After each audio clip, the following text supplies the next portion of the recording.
All right, and good Thursday, everybody. Hope you're enjoying your Thursday as we begin to reach the end of the work week, and we'll do another update here in the tropics. And what was yesterday called potential tropical cyclone 2 is now called tropical storm Barry. It was officially named earlier this morning, and if we look at the visible satellite imagery again, we can kind of tell it's a little disorganized still this afternoon, but a little bit better organized than it was this morning.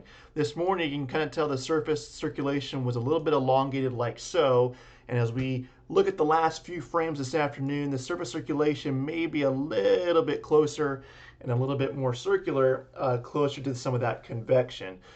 So it may be trying to get a little bit better organized this afternoon, but overall still looks rather ragged. The reason for that, one of those is going to be dry air. So in the tropics, one indicator when we look at satellite imagery in terms of dry air infiltration is looking at all these little outflow boundaries kind of streaming out from the center of circulation.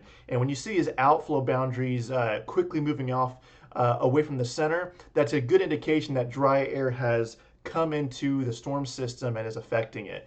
And so that's exactly why the northern half of this system is almost bone dry, and all of the moisture thunderstorm activities is placed well south of the circulation.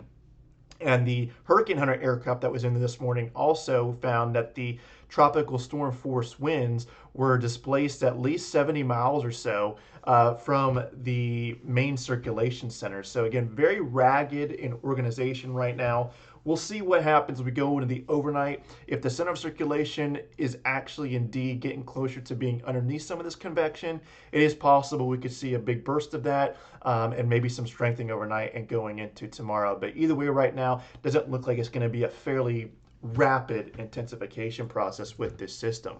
There's also some shear going on. We'll look at the water vapor imagery. So again, this is the mid to upper level moisture in the atmosphere, and some of these darker colors here are indicating that dry air that's being shoved into the center of the circulation. And notice how all this outflow here on these thunderstorms are getting pushed down towards the south. You can see even the thunderstorms on land.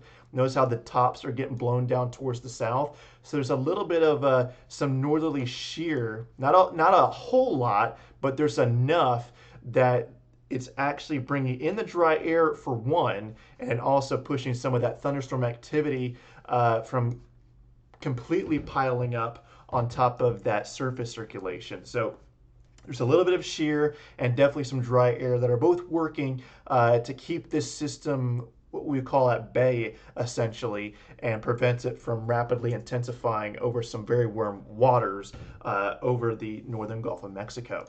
So if we look at the Hurricane Center track here, as of 5 p.m. Eastern Time, there are some hurricane warnings across parts of the south central Louisiana coastline, and then we have tropical storm warnings surrounding that to the east and off towards the west, and we have some tropical storm watches that goes over towards Mobile Bay as the system begins to move up towards the north as we go into tomorrow and into Saturday. So these hurricane warnings, honestly, looking at some of the model data and looking at the satellite data of how ragged this system is, there could be some hurricane force wind gusts for sure, especially across the coastal sections and the coastal waters. As this system makes landfall sometime late Saturday morning into Saturday afternoon, it will weaken, and it won't take much for it to bring it back down to tropical storm strength if it does reach low wind Cat 1 strength. So overall, I think the coastal sections are going to have the best chance of seeing any of those hurricane force winds as Barry moves inland sometime on Saturday. And then we get into Sunday, it's already a depression and eventually a remnant low sometime late Sunday going into Monday. So it should weaken fairly quickly as it moves inland, but like we were talking about yesterday, it's not just about the winds and not just about where the center goes.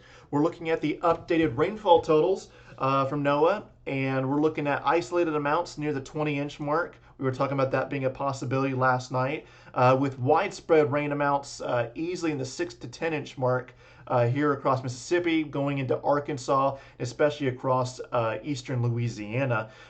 So just a lot of impacts with the system, and like we always say, it's always about the water.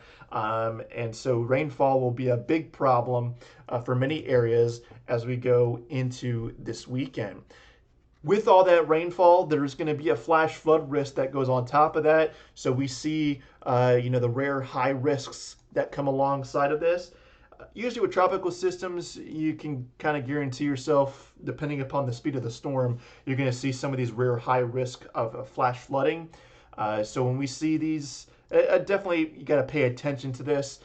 And given the fact that there has been some levee concerns across parts of New Orleans, there's already been flooding this week already. Can't rule out that problem going on across parts of Louisiana as we go into this weekend. So it's not just about the winds. It's going to be a lot of rainfall, which will lead to flash flooding, especially considering that if we look back at the track, notice how most of these points here from tonight through Saturday afternoon into Saturday evening doesn't move a whole lot, honestly. It's moving at a decent clip. It's not stationary, but it's moving slow enough that you're going to get pretty much a 2-day fetch of winds coming onshore to parts of Louisiana into coastal Mississippi. So that will bring your coastal flooding being a concern, some storm surge along. Once Barry decides to strengthen a little bit, the storm surge will become a little bit of an issue for parts of coastal Louisiana. So again, it's all about the water really with this system. Wind, yes, there is a hurricane warning there. Could see some hurricane force wind gusts once this system begins to intensify. But regardless of that, it's going to be a lot about the water with a lot of rainfall, flash flooding going on with this system. And also, as we've talked about before, when it comes to some of these systems, you get these outer rain bands. So once Barry wraps itself around tonight going into tomorrow and begins to move off towards the north, some of this moisture and rain bands are going to start to seep northward on the eastern side into parts of coastal Alabama, coastal Mississippi, especially into Louisiana. And with those outer rain bands, with spin in the atmosphere, you always run the risk of seeing some of those isolated tornadoes and even water spouts in some of those isolated outside rain bands. So that's what we're going to focus on tonight, is basically that we're looking at Tropical Storm Barry now. It is no longer a potential tropical cyclone. It is officially a tropical storm. Wind speeds are around 40 miles per hour, so that's a weak tropical storm. Hurricane reconnaissance aircraft is currently investigating at the time of this video. We will see what they find, but at the moment does not look like Barry is going to rapidly intensify as we go over the next few hours. With dry air to the north and some wind shear as well, it should help keep the system at least at bay. It won't prohibit intensification. I mean, again, it's the Gulf of Mexico. These water temperatures are up here in the upper 80s, so plenty of fuel for this thing to intensify.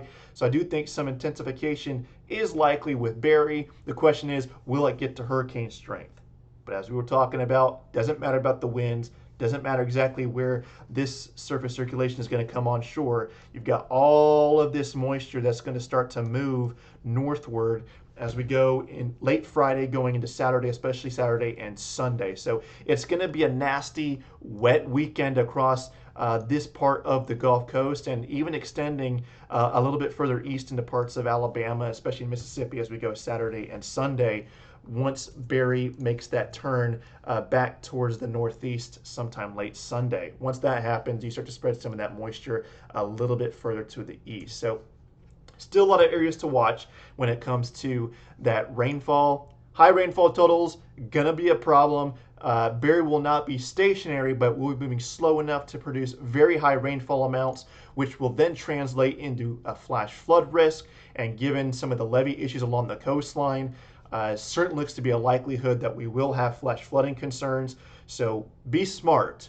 If you know you're going to be dealing with a lot of coastal flooding, or if there's a levee situation, be smart, have a plan in place in case you need to move fairly quickly, because once this system gets closer to the shore and really begins to move some of that dry air out of its core, it's really going to moisten up. We're going to see a lot of thunderstorm activity, a lot of heavy rainfall with this. So just something to keep in mind as we go over the next 48 hours or so. All right, that's it for now. I will continue to monitor as Barry makes its way towards the central Gulf Coast over the next few days. Until then, as always, stay tuned to your local weather authority and the National Hurricane Center and your local National Weather Service office.